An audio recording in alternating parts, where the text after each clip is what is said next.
నమస్తే, welcome to help line. ఈరోజు కార్యక్రమంలో మనం మహిళలకి చాలా గొప్ప అవకాశాలు ఉన్నాయి, ఎంతో మంచి చట్టాలు కూడా ఉన్నాయి. మరి వారు వాటిని ఎలా ఉపయోగించుకుంటున్నారు, ఎలా నిర్వీర్యం చేసుకుంటున్నారు, ఏమేం చేయాలి, వీటన్నింటినీ కూడా మన ఆడియన్స్కి తెలియజేయడం కోసం మనతో పాటు ఉన్నారు సీనియర్ అడ్వకేట్ విజేత గారు. వారితో మాట్లాడి మరిన్ని విషయాలు తెలుసుకుందాం.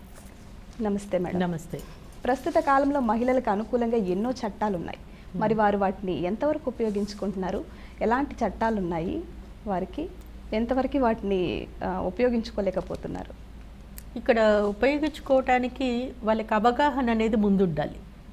సో దానికోసమే ముఖ్యంగా మీ వనిత హెల్ప్ లైన్ చేసే కృషి చాలా కొనియాడబడదగింది. ఇప్పుడు చాలా చట్టాలు ఉన్నాయి, కానీ ఏది ఎలా ఉపయోగించాలన్న విషయం కోసం మేము కూడా అవేర్నెస్ క్యాంపెయిన్స్ పెడుతున్నాం.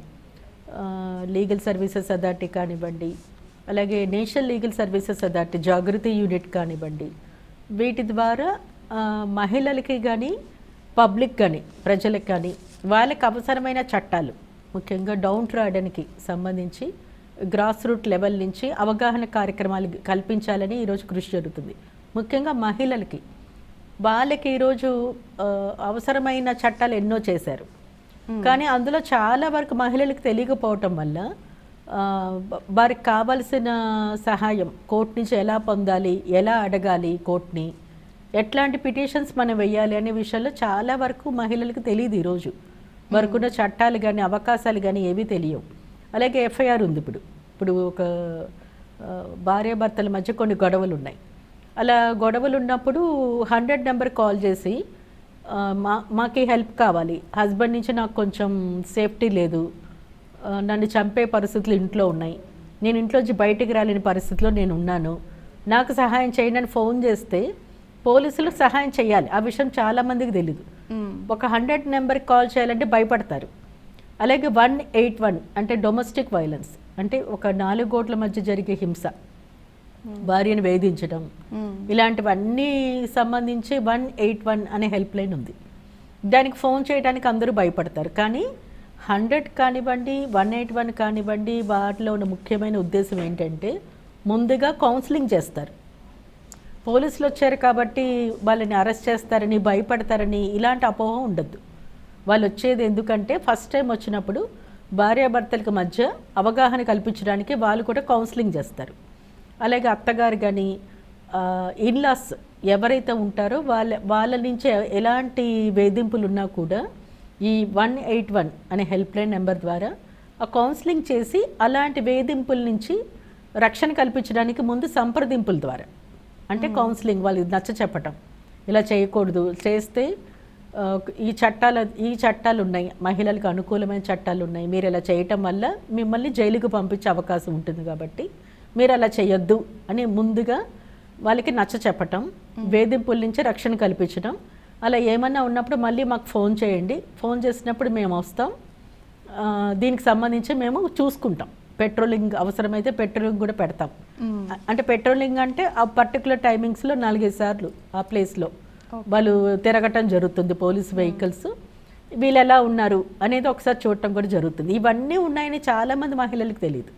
అవును. అలాగే వీటి గురించి అవేర్నెస్ ఎలా రావాలి మేడం? అంటే చెప్పాలి. ఇప్పుడు కాలేజీల్లోనూ ఎక్కడ కూడా ప్రతి చోట దీని గురించి చెప్పాల్సిన అవసరం ఉంది. ఇవి తెలియకపోవటం వల్ల భయంలో బతుకుతున్నారు. లేకపోతే ఒకళ్ళనొకళ్ళు చంపుకుంటున్నారు. ఈరోజు మనం అదే చూస్తున్నాం కదా. అంటే ఈ చంపుకోవటం అనేది ఎప్పుడు వస్తుందంటే అభద్రతా భావం నుంచి వస్తుంది. ఎవరి లైఫ్ వాళ్ళు బతకచ్చు, మనకి ఇష్టం లేకపోతే ఎవరి బతుకు వాళ్ళు బతకచ్చు అనే స్పృహ కోల్పోతున్నారు. హింసాయుతమైన సంఘటనలు జరుగుతున్నాయి. అవును. ఇలాంటివి ఎందుకు జరుగుతున్నాయి అంటే అసహనంలోంచి, మనకి వేరే దారి లేదు, మన జీవితాన్ని మనల్ని గడపనివ్వరు కాబట్టి రెండో వారిని అంతం చేయాలి అనే ఆలోచనల నుంచి ఈరోజు జరుగుతున్నాయి. కానీ అలా కాకుండా ఎవరు లైఫ్ వాళ్ళు బతకచ్చు, ఎవరు జీవితాన్ని వాళ్ళు స్వేచ్ఛగా వాళ్ళు జీవించవచ్చు అనే స్పృహ ఉంటే ఇంకొకరు చంపాలి అనే ఆలోచన ఉండదు. కానీ అది లేకపోవటం వల్ల, అసహనం వల్ల మాకు వేరే రక్షణ లేదు, వీళ్ళని చంపితేనే నేను జీవించగలుగుతాను అనే ఆలోచన రావటం వల్లే ఈరోజు భార్యాభర్తలు ఒకరినొకరు చంపుకోవటాలు ఉన్నాయి. అవును. అట్లా కాదు, మీకంటూ కొన్ని రక్షణ చట్టాలు ఉన్నాయి, కలిసి జీవించండి అవసరమైతే. ఆ కలిసి జీవించడానికి అవసరమైన కౌన్సిలింగ్ కానివ్వండి, అలాగే కోర్టులో విడాకుల కేసులు కానివ్వండి, ఏ కారణాలతో విడాకుల కేసు వేయొచ్చు.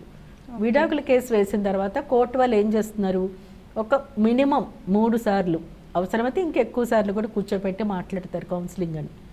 ఇద్దరి మధ్య అండర్స్టాండింగ్ కోసం ట్రైన్డ్ మీడియేటర్స్ని కోర్టు అపాయింట్ చేసింది. అది ఏ కేసు అయినా కావచ్చు. ఏ కేసు అయినా కోర్టు సహనంతో వాళ్ళని కలపటానికి ఎలాంటి చర్యలు తీసుకోవాలి, వాళ్ళ మధ్య కౌన్సిలింగ్ కానివ్వండి, మిస్అండర్స్టాండింగ్స్ ఉంటాయి. అలాంటి వాటి నుంచి వాళ్ళకి మళ్ళీ పెళ్ళికి ముందు ఎలా అయితే హ్యాపీగా ఉంటారో అలాంటి పరిస్థితులు వాళ్ళకి ఒక్కసారి గుర్తు చేయటం, అలాంటి పరిస్థితుల్లో మళ్ళీ వాళ్ళకి గుర్తు చేసి, మీరు ఇలాంటివి జరిగినప్పుడు ఇవన్నీ మర్చిపోయి మళ్ళీ ఒకరినొకరు స్నేహంగా సామరస్యంగా మళ్ళీ జీవించగలరా, అలా జీవించడానికి మీరు తీసుకోవాల్సిన అవగాహన అనేది ఎలా ఉండాలి మీ ఇద్దరి మధ్య అనే దాని గురించి మళ్ళీ వాళ్ళకి చెప్పటం. ఒక 4-5 సార్లు అవసరమైతే, ఇప్పుడు కౌన్సిలింగ్ సెంటర్స్ ఉన్నాయి, ఆ కౌన్సిలింగ్ సెంటర్స్ ద్వారా రీకన్సిలేషన్ అంటాం వాటిని.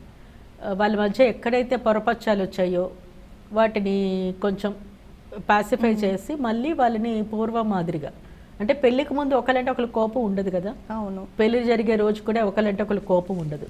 ఆ పరిస్థితిని మళ్ళీ వాళ్ళు గుర్తు చేసి, వాళ్ళ మధ్య ప్రేమ అభిమానాలు ఏవైతే ఉన్నాయో వాటిని మళ్ళీ ఒకసారి గుర్తు చేసి ఆ స్థితికి మళ్ళీ తీసుకొచ్చే విధంగా వీళ్ళ ప్రయత్నాలు వీళ్ళు చేస్తారు.